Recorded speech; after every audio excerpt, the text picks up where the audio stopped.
شروع اللہ کا نام لے کر جو بڑا مہربان نہایت رحم والا ہے۔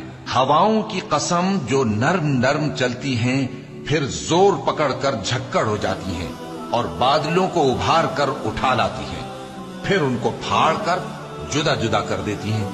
پھر فرشتوں کی قسم جو وحی لاتے ہیں تاکہ عذر دور کر دیا جائے یا ڈر سنا دیا جائے کہ جس فیصلے کا تم سے وعدہ کیا جاتا ہے وہ ہو کر رہے گا، جب تاروں کی چمک جاتی رہے اور جب آسمان میں شگاف پڑ جائیں اور جب پہاڑ ریزہ ریزہ کر کے اڑا دیے جائیں اور جب پیغمبروں کے لیے وقت مقرر کر دیا جائے۔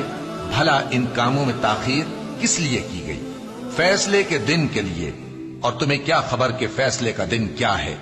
اس دن جھٹلانے والوں کے لیے خرابی ہوگی۔ کیا ہم نے پہلے لوگوں کو ہلاک نہیں کر ڈالا تھا؟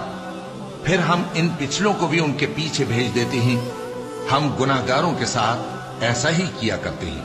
اس دن جھٹلانے والوں کی خرابی ہوگی۔